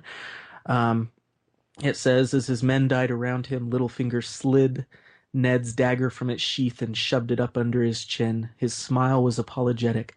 I did warn you not to trust me, you know. End of chapter. Bam! Whew. So, all of Ned's decision-making that we've been questioning throughout the last 2 chapters has come to a head. What has happened? Well, are we surprised? The rug getting yanked out from under Ned. Well, yeah, that's part of the rug. Part of the rug to me is Cersei's just. You said she read it. I don't even know if she read the letter. She just completely dismisses it. New world, new rules. Don't care. Rip it up. Just like it. I think it just completely turned the scene on its head. It's it says she just glanced at the words. Yeah. So basically, what she's saying is, so Ned went in with this whole plan. I'm going to give the letter to Cersei. She's going to have to read it. People are going to hear what the words say, and then they're going to be on my side because the truth says that these kids aren't true heirs and that they don't belong there, right? And so that's how this is all going to shake down. Cersei's just like, I don't care. Go on. Mm-hmm. And there's probably some Doesn't of that matter. I get no respect from Cersei too. Like, I'm trying to protect you, Cersei. What are you doing? I don't like you, but I'm still trying to protect you and your kids. Yeah, I don't know. I loved Cersei's indifference about the letter. She's like, oh, this has no bearing on my plans. I'll Right. just get rid of it. It doesn't mean anything. Meanwhile, she's got her son seated on the throne, wearing clothes that have both the Baratheon's stag and the lion of the Lannisters embroidered on them, as he's accustomed to wearing. Yeah. Yeah, they are very confident in their position, the Lannisters are. It makes me think of when Bronn won Tyrion's life in the Vale, and Lysa was like, "Oh, well, there was a trial by combat. There's a clear winner. You are free to go," because that was the law. That is what the law says. Mm-hmm. And I can't remember like any other instances where it was very clear that the law was being followed, except that we're seeing a lot of tradition and rights being followed with the Dothraki and the Night's Watch. Actually, it's very set. It's very. This is how it is. So This is the how way it's gonna things are be. done. Yeah. And Cersei's like, nope. And she can absolutely do it because she has Joffrey in her power. Both Renly and Littlefinger told Ned, get Joffrey away from Cersei. Make this happen, and then you can control the outcome of the kingdom, whatever it is that you want that to be. The first step is everybody recognizes Joffrey as the next king, so you got to get in there. And he lost his opportunity, and so Cersei isn't going to wait around. Well, the question is posed in the notes, what could Ned have done differently? So we hear these people warning him, right? Renly and others warning him. Like, what could he have done to get in there? I know, Brooke, in the previous discussion you said, well, just go capture them. I go with my second plan, which is to send Sansa in. Well, and all right, we don't have to he rehash had it, but he It's gotta had be it for Renly. something. Renly came up and offered his services to him. What if he had just accepted Renly's offer in the first place? Yeah. Also, when he told Cersei that she should just leave, she was like, maybe you should just leave. Yeah. More Yeah. speculation, Didn't do that. but I wonder if she would have even allowed him to really return to Winterfell. I was wondering the same thing as you were going through your summary, Matt, whether that was just lip service or not. Yeah. If he'd be but if he quote takes, unquote attacked by brigands on his way home, sounds like a good deal, though, right? Fine, Mm-hmm. I'm out of here. That's what I wanted from the beginning. That's what he wanted. Just get me yeah. out of here. I don't care. Just my friend's dead. Get me out of here. But maybe he suspects, like I do, that they wouldn't have honored that. I don't know. Yeah. He's still in the camp of the law is the law, and we must make this right, and there Yes, can't be a yeah. bastard sitting on the throne. We gotta get the rightful heir in there, and yeah, he's in big trouble for it. But I just remembered when Peter said that he was going to help Ned by paying off the city watch, he said, "I swear on the love I have for Catelyn," and then like complete 180 and joined up with the Lannisters. So interesting that he would go back on that. Well, Yeah. it's yeah, it just goes to show how devious he is, right? Tell Ned what he needs to hear. If I swear on the love of Catelyn, then he'll believe me. And Ned should have known,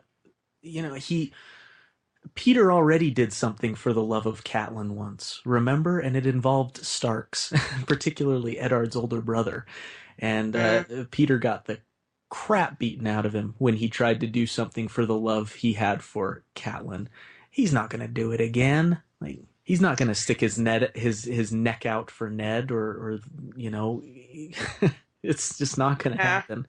Maybe this just seems so harsh and surprising because Peter's never outright gone back on his word. He's always kind of danced around Shady, it, been manipulative, shady, jokey about it. Scott's favorite word. Say it, Scott. Backdoorsy, man. Yep. Yes, totally backdoorsy. But for this like move, he fully just bald-faced lied. Yeah. Like, yeah, I'll help you out, Ned. Then he took the cash and he did the exact opposite. Yeah. So I feel like almost like he's been playing up into this move, which was to get Ned out of power and the Lannisters in power. That's certainly how it appears. Yeah. Mm. Well, it goes back. So in the previous chapter, Brooke, the one you were covering in the middle there, the second Eddard chapter in this podcast, Peter and Ned have a whole discussion about, well, what if you do just let Joffrey take the throne? And, you can rule and I can be your partner and we can both rise and get money and status and power and all this stuff. And Ned turns him down, right? He's like, no, we got to get Stannis. To which Peter has said, Stannis isn't going to help either of us. So I don't know whether he's taking sides with the Lannisters or whether he's just looking out for himself again. He's like, look, this is the best way for me to make some coin. That's a great point. Very self-serving and sweet the way to go. But again, somebody else besides Ned might have been in that conversation with Peter in the last chapter and been like, he's painting a picture here that really, really benefits him to do the opposite of what I'm asking him to do. But I'm sure honor will make him do the right thing. Right?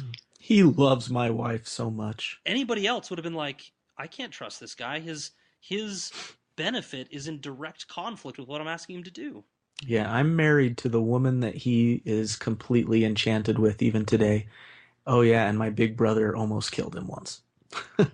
And he has nothing to gain by Stannis taking the throne because he'll be replaced from his position immediately. Right.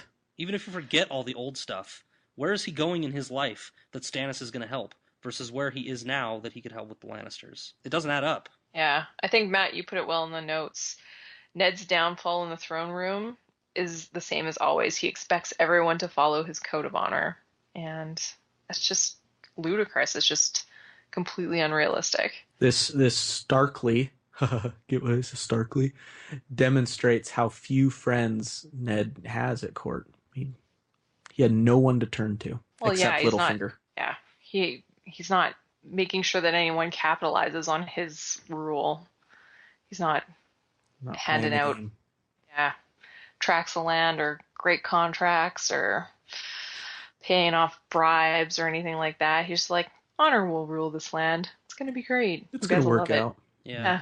And maybe like that works. Eventually. Maybe that works in the north, but that's just not how it works here. And how long has he been here? 5 months? I don't know how long it's been, but it's been a while. And he just hasn't learned. Like, that's not how it works here. You know, it's all about how you can advance yourself. It doesn't matter. Honor is out the door. Yeah, Littlefinger actually said it well. As far as who the city watch will follow, they have no loyalty to any particular figurehead. They have loyalty to the coin that pays them. That goes for everybody in King's Landing. Yeah, right. And how long do we know how long Ned's been trying to get his kids out of King's Landing? It feels like he's mentioned it. I mean, I know we've had a lot of Ned chapters lately, but he's like, oh yeah, Wednesday. Oh yeah, Wednesday. Wednesday. Like, how long have they been trying to get out? And he put the Exodus in the hands of Tomard. Come on, man. Fat Tom. Fat Tom. Yeah. Yeah. Put your God, kids on the yeah. boat and get them Rest out in of there peace. before you start all this crap, man. Well, and Yeah. I make the point partially because it's taken him X number of days. I'll try to avoid any math. It's taken him X number of days to get his family ready to go, and yet he offers this deal to Cersei and expects them to have been gone immediately. He doesn't give them X number of days. You know what I mean? Like, Mhm. Yeah. I don't know what Well, he to be expected. fair- At some point, he should have woken up and been like, she's not gone yet. She's not going. And he did Right? do that, but he's like, well, I guess I just gotta do what I gotta do. Yeah. Ned. Okay, so we can all agree Ned is screwed. Anything else we want to cover in this revealing chapter? I'm excited to see what happens next. Indeed. Me too. Let's talk about it. But before we do, next episode we will be covering, which will be episode 11, Arya 4, Sansa 4, Jon 7, Bran 6, and Dany 6. No Ned. And not a single Eddard chapter. That's right. So this is where we leave everyone who does not want to be spoiled for the rest of the books. For everybody else who wants to stay with us, let us cue up Davos After Dark. Davos After Dark. So that's pretty awesome from Gurm, by the way. I didn't notice this when I looked at next week, but not having Ned for 50 pages, Gurm's just really good at this. Just like, why don't you just sit on this for a bit? Just sit on it. Sit on it. You know I mean, what? I think on my first read through, I think I skipped to the next Eddard chapter to see what would happen. Oh, dude, you're one of those. And then I went back serious? and read the other ones. You're one of I did. those. I think I did. You're a cheater. Whatever. One You wouldn't set last of in court with chapters. Ned. Consistently through all of my rereads, I always skip the Kraken chapters. I just don't care. So Not bad. this time, Brooke. Not this time. Not this time. I'm going to assign Ugh. you every Kraken chapter I can. It's gonna be painful. Ugh. Are we surprised by Littlefinger's deceit? No, I don't think that we need to talk about anything because it doesn't really spoil. Like, Littlefinger is a little scoundrel that has been proven, that will not change. I don't even judge him that harshly. I mean, I was kind of alluding to it. No, really, I was alluding to it in the last chapter there, but he's doing what's best for him. He's ensuring a rule and doing a tremendous favor for the people that are going to be in power for quite a long time. He's ensuring that he and his family will rise. And that's the name of the game in King's Landing. I don't think it's that bad of a thing that he did. He was looking out for himself. That's true. He's exceedingly patient. That's one thing I gotta hand to Littlefinger. Yeah. Even now he's taken the long way to get back to, or not to get back to, but to get where he wants to be. He's starting with the Vale, and then he's gonna move outward, apparently, I think, to try to gain more power, but he's very patient. Well, and he is, just so that everyone's following along, we're talking about where we are with Dance of Dragons now, but he's the Lord of Harrenhal as well, right? Yep. He's just slowly acquiring things. Yeah. Yeah. A player, to be sure. And also, technically has Sansa, who is the heir to the North, according to what anyone knows. So he's got that going for him.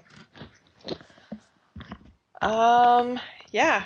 You said that he's just looking out for himself and his family. Interestingly, though, he doesn't have any family yet. Oh, yeah.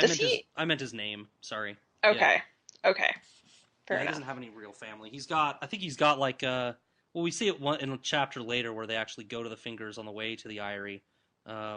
He's got like a couple servants or something. Yeah. He's got like a castle, but I don't think he's got any real family, no. Yeah, he's a bit of a lone wolf. And he married Liza officially, right? To get the veil. Yep. Did he marry to get Harrenhal? No, it was No, he awarded to him. Awarded to him for this, I think. Oh, okay. Or something else, Remember? maybe. He gets it awarded to him at some point by the Lannisters.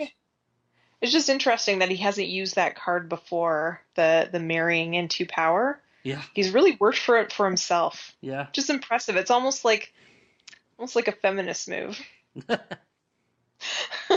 And Go now we know that Littlefinger. Brooke likes Littlefinger more than she used to. I've always really liked him, Yeah. except for his, his predilections on Sansa. But Baelish gets Harrenhal for setting up Joffrey and Marjorie later on. Yeah. Anyways, so what about Yeah. what about this? Matt has had a theory. My theory is less complicated than Matt's, but Matt has had a theory. Do we want to talk? Have we talked about this before, Matt, or do you not want to here yet? we can talk about it. It's not fully fleshed out. Very well developed yet. Well, I'll but just talk about mine then. I'm fine with talking about. Well, okay. So there's a theory that I talked about way back in one of the Benjen discussions way before, that Benjen knows who Jon is, being the RLJ stuff, knows who Jon is, and that he has a destiny to fight the Great Other and be in the Night's Watch and be in control and have resources at his disposal, and that is why he has didn't dissuade Jon from joining the Night's Watch. Some might argue that he pushed him there, and that Jon in this chapter ending up a steward is more evidence of this theory, that he has been maybe even in league. I think this is more Matt's theory going into it now, but in league with Mormont to say, when this kid shows up, we need to make sure he's a big deal here. We need to ensure that he succeeds, right? And I don't know. I thought it was an interesting piece that kind of laid down in front of our theory a little bit. It's the circumstances surrounding a couple people joining the Night's Watch is what gets to me a little bit. We still don't know exactly why Benjen joined. We still don't know why J.R. Mormont joined. But my theory is, in its early stages of infancy, is that they're all kind of in league to help Jon succeed. Very similar to what you said, Scott. I need to research it a little more. But, I can't, and maybe I'm looking too much into this, but when Mormont in just a few chapters gives Longclaw to Jon, a Valyrian sword that's been in his family for hundreds and hundreds of years, that seems like an awfully big thank you gift. Thanks for saving my life. Here's my family heirloom that's been in my family for hundreds and hundreds of years. Oh, and by the way, it's a Valyrian sword that can kill others. Yeah. I don't know, little things like that make me go, ooh. And then the big thing that hit me on this reread, and maybe this is talked about in theories I think I've talked about on this cast before, that I try not to read the theories because I get too sucked into them and I don't think for myself. But one thing that caught my attention as I was reading the Jon chapter was at the very end, he talks about how he talks about how the eyes and the bark of the weirwood is awfully similar to Ghost, right? You brought it up, Scott. Could that mean that Bloodraven, the three-eyed crow, is warging into Jon? Maybe that's a little, or not Jon, but Ghost. Is that a little hint into that? Maybe. Whoa. And that's why Ghost knows what Ghost knows, is because he's warging into him. We know that later on in the books, Ghost disappears for stretches beyond the wall, right? And remember, Ghost somehow knows where that buried cache of dragon glass, daggers, and arrowheads are beyond the wall and everything.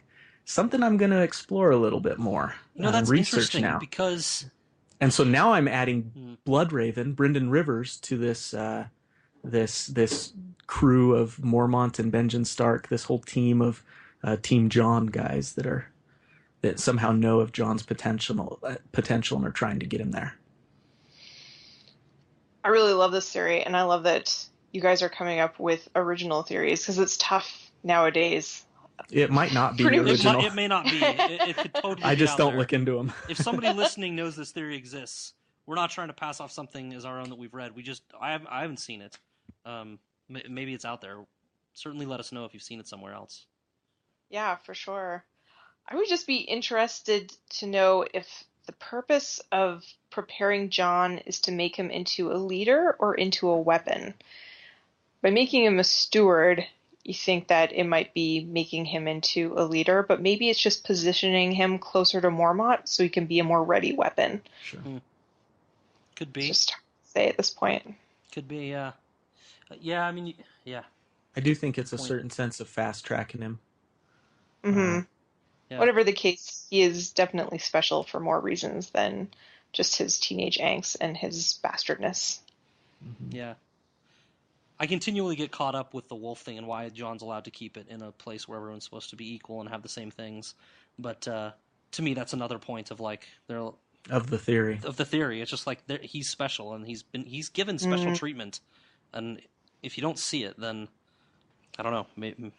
Maybe we just have our own theory-colored glasses on that we see this stuff, but we do all love Jon. I am really interested in exploring this idea of warging and stuff a little more. I want to go back and read that Varamir Six Skins chapter, POV chapter. I know there's so much more to that I can get out of it, and it's there for a reason. So yeah, I want to get more into it too. So right now, I feel like warging is just a sort of a vague explanation for stuff. I'd like it to be more pointed, but what do you mean about that? I don't know what you mean.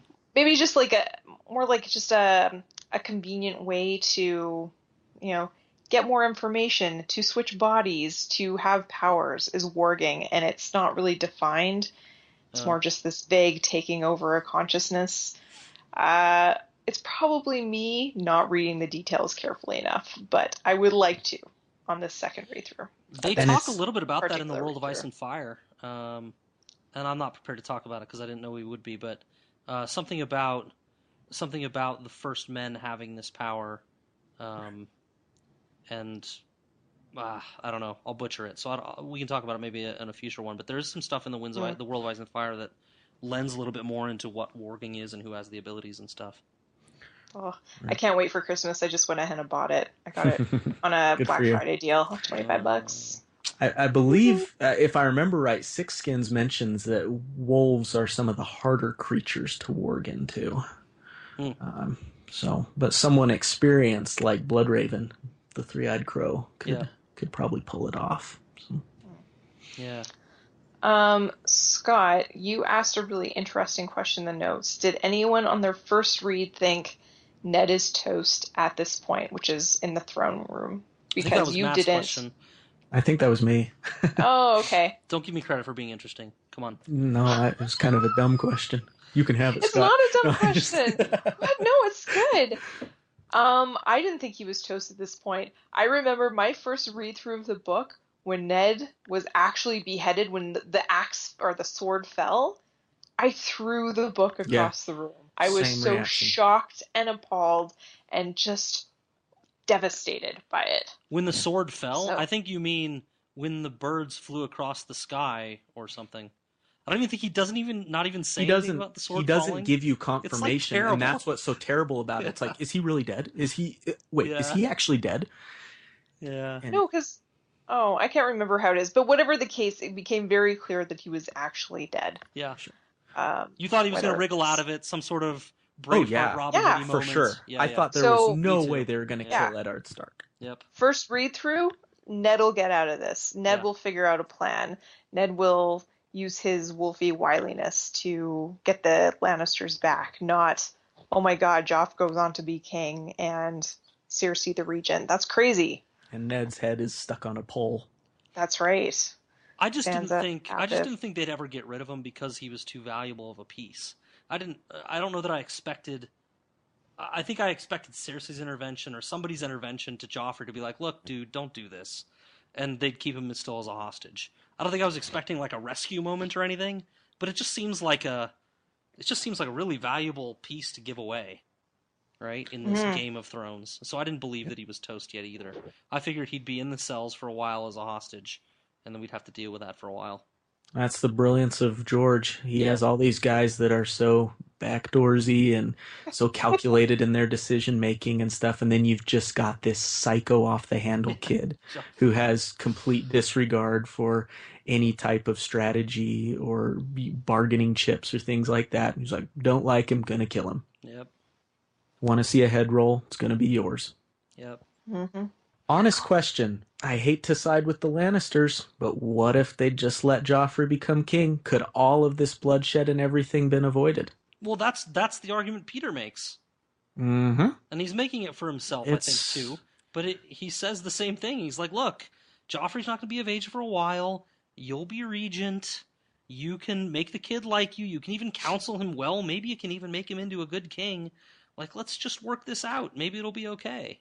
Well, and to further that, the Lannisters are jerks, right? We don't like them. They seem like villains.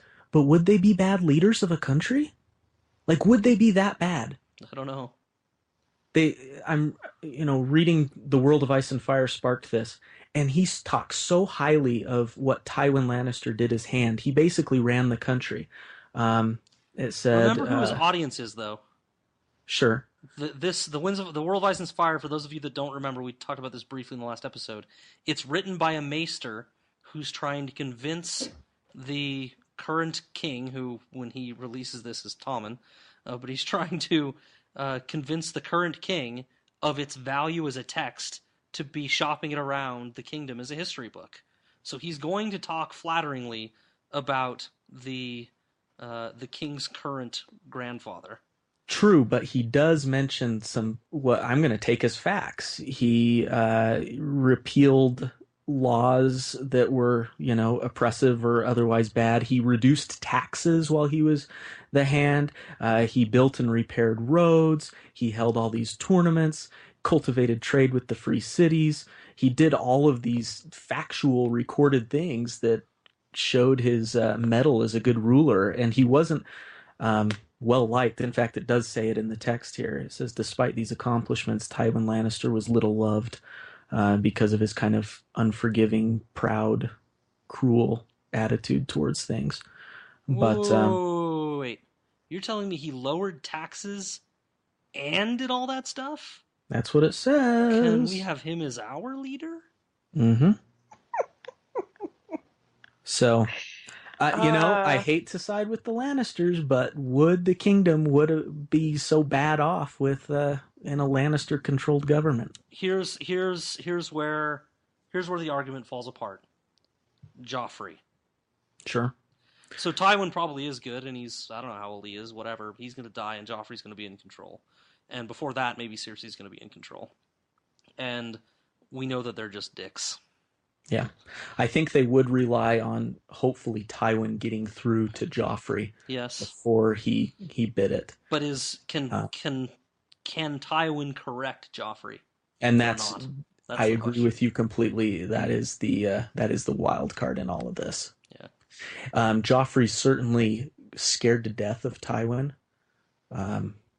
We see that in the later books, but we didn't see any, actual behavior change from Joffrey to its core. He did what Tywin said because he was afraid of him. But if Tywin was out of the picture, I think Joffrey would just go back to being Joffrey. There was no lasting impression made upon him by Tywin. I think if Tywin, if everything went to this proposed plan, Joffrey became king and Tywin became hand, then they would have still set up Joffrey with Marjorie, and the Tyrells would have still killed Joffrey. So I think it's a moot. Yeah, that's a good point. Well, maybe So, if Ned had stuck with the plan, wouldn't Married they have Sansa still married Joffrey. Sansa? Yeah. no, because remember, Littlefinger's plan was you just take off back up to the north, bring your family all up there. Renly's plan was to marry all the kids. Yeah. Renly's plan was to marry Joffrey to Sansa, Myrcella to Bran, I guess. No, but I mean the current plan, Cersei's current plan, and Triple B's current plan was to wed Joffrey to Sansa. Mm-hmm. And if they just continue and let Joffrey take the throne, is that not still the current plan? Okay, going back that far. I don't know. Maybe it isn't. Maybe Cersei would just change it as soon as Robert died. That's possible. Sure. Look for a different alliance because she doesn't trust Ned. That's possible. I don't know. Yeah. Hard to say. I think the best course of action here would have just been, Ned staying on as the Hand and Lord Regent, cleaning up the place. And patient. just put Joffrey over his knee and taught the kid some discipline and some manners, and wham bam, exactly what Robert wanted on his deathbed. That would have been the best outcome. Yeah. But wait, Robert wanted something right? In his dying moments, he did. Yep. All right. There was one more mention of Tower of Joy in this set of chapters. Do we want to talk about it? I was trying to figure out why he would bring it up, and the only conclusion I can come to, and I think it's a fairly good one, is that Ned is remembering, or is having remembrances of protecting children from Robert's wrath. If RLJ is true, then part of the big reason for Ned, the Promise Me Ned stuff, is Ned keeping Jon's lineage a secret from Robert. And here he is trying to keep the Lannister kids' lineage a secret from Robert. And so there's that parallel there. Is the mention of Tower of Joy, is it when he walks into the throne room and sees the 4 Kingsguard standing there or whatever? Or the 3 Kingsguard? No, it's when he's going. Kingsguard. It's when he's going to talk. Yeah. Well, both. No, actually. it's when he's going to talk to Robert. He's going to see Robert. Yeah, and he sees the 3 Kingsguard at the door. Oh. Just like at the Tower of Joy and stuff. Also, his dream about Lyanna, but it could be considered a reference to that too. But yeah, you're right. The 3 Kingsguard. Yes. It seems to me like it's just a reminder that this is always with Ned. Yep. Everywhere he goes, he's carrying this baggage with him, right? And as good as a friend of Robert's as he is, this is just a wedge for him always. Yep. And maybe it serves as a guilty conscience thing, that he doesn't want to hurt him again or lie to him different in another way or deceive him more than he already has with this one great deceit, right? Yeah, it's another lie about lineage. And also, well, yeah, I won't go there, I guess. But just that he doesn't really want to.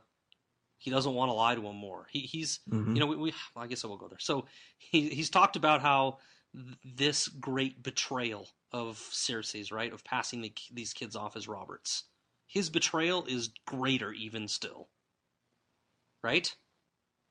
His betrayal to Robert is even greater than what Cersei has done, because Robert loved Lyanna, right?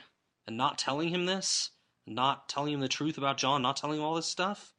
That's a greater betrayal than what Cersei's done. I think Robert would think of it that way. I think Robert might think of it that way. Yeah, he's pretty sensitive to all things Lyanna. Yeah. I get the feeling that Ned really was leaning towards not wanting Lyanna to be with Robert. That's the sense that I get. Well, I think Lyanna was leaning towards not being with Robert, and Ned was supporting that. Absolutely, yeah. She wasn't. She was leaning towards not being with him. She had her misgivings and everything, but I think Ned was kind of on the same page with her more than Robert. He was a loyal friend, and he was so bound by honor that when the betrothal took place, that he, supported it and was loyal to it. But is this leaning away from Robert stuff? I know I'm the Robert apologist on the cast, but is the leaning away from Robert stuff just what she said about he won't keep to one bed, all that stuff? Or do you guys have something else? So I think it's a certain protectiveness for his sister. No, I'm talking about Lyanna's leaning away from Robert. Yeah, she says that she had her misgivings because he wouldn't keep to one bed and all of that. I didn't hear her say I have misgivings. I heard her say he wouldn't keep to one bed. But, which to me translates to misgivings. Yeah, maybe. Yeah, that's pretty clearly misgivings. Yeah. Unless she didn't want to keep to one bed either, so maybe she was willing to give it a chance, but she definitely, in the few glimpses of Lyanna that we have, she didn't seem as enthusiastic about the whole idea as Robert did. And obviously we don't get as much of her as we do of Robert, but that's the impression I get. Yeah. Yeah, it's kind of sad that the whole Lyanna remembrance thing dies with Ned. Yeah. It really gets dropped off, and can't wait for some Howland Reed. Yeah, that'll be good. All right. Or Benjen. I'm still sticking to it. Benjen knows. I think there's a very good chance of that as well. All right. You guys ready to wrap it up? Let's wrap it up. Yeah. Okay. Great episode, guys. Mm-hmm. Thanks for sticking with us, fans and listeners. I don't know if I should presume to call you fans, but thanks, listeners. Yeah, Thanks, captive audience. For sticking with us. We omitted our teaser trailer discussion, so you can be thankful of that. We are the one group around that has not decided to dissect the Star Wars teaser trailer. So yeah, I'm just going to leave it as I'm excited. I'm not going to go too far into it. It's 88 seconds. I'm excited for it. I got goosebumps when the Millennium Falcon went flying through and doing all its twisty, twirly, weavy stuffs, and I'm excited for the film. So. It looks really good too. Did you guys see that mocking if George Lucas was making this movie trailer? Oh, I didn't see that, but I have to go Google it now. It's amazing. You'll like it. I loved the Star Trek reboot by J.J. Abrams. I don't think it was true to the Roddenberry saga, but it was still great. Yeah, I really enjoyed Chris Pine quite a bit. You would. I do. And in uniform. Oh yeah, but so I feel like it's in good hands as far as like filmography and characters and just the aesthetic of the movie. It's going to be tight. So I said we weren't going to dissect it. Now we are, but I'll just say from my perspective, I disagree with Brooke about Abrams. I'm not a fan in general. Mm-hmm. I don't think he handles character well, and character is what drives all good things in my brain. If you've read my profile on our Tumblr site, but I do like the things he said about returning the old look of the films and getting rid of a lot of the green screen crap that drove the prequels. And I like what he said, and I very, very much liked the look of the trailer, other than that soccer ball spinning robot, which I thought was a waste of 5 seconds of my life. What? But full R2-D2! Well, that's how he moves! I didn't love it. Maybe I didn't get that it was R2-D2. Maybe I need to look again. But I don't love Abrams, but I very much like the look of this preview. It lit a spark in my fandom, and I am excited. Yeah, it looks good. I'm going to remain cautiously optimistic at best, just because you guys know my stance on this whole Star Wars thing, and but I have trouble letting go of what I've grown up on. But just letting this exist in a separate parallel Star Wars universe, I think I can be comfortable with, and I'm excited to see what they do with it. But if it's bad, having a certain sense of removal is good for me, because if it's bad, then whatever. I can just go back to the Star Wars universe that I've grown up on and loved, which is the expanded universe, and I can just go back to that anytime, right? Matt, you are invoking... That's a good, safe attitude. You are invoking my entire life philosophy, which is always expect the worst, and when that doesn't happen, you're surprised and happy. Yeah, whatever. So, yeah. But yeah. It doesn't matter if it's good or bad. Just like the 3 prequels that came out during my lifetime, I'm lining up to see this thing at midnight the day it comes out. Yeah. So it doesn't matter. And also, Matt, I think you should grow a beard for the premiere, so you can look bitter and jaded and stroke it. I'll do it. Yeah. All right. Well, let's Is call that when this, you look guys. jaded when you're stroking it? I thought you looked like you were plotting when you stroke your beard. I'm kind of picturing him just like tired and resigned to the fact that this movie is out, kind of giving up on life, growing a beard. I think he's Where are more your excited kids, than Matt? he's I letting don't on. know. I don't care. Sorry that I made this into an actual dissection of the preview. That's okay. I wanted to do way more, but it's fine. We'll talk about the next one more. Yeah. There'll be more. Yeah. They're gonna lead us on. How many teasers are they going to give us? Like 6? They got a year, so yeah, quite a few. Yeah. Well, I got to sign off, guys. So all right. Bye, guys. let's call it. Good night. Good night.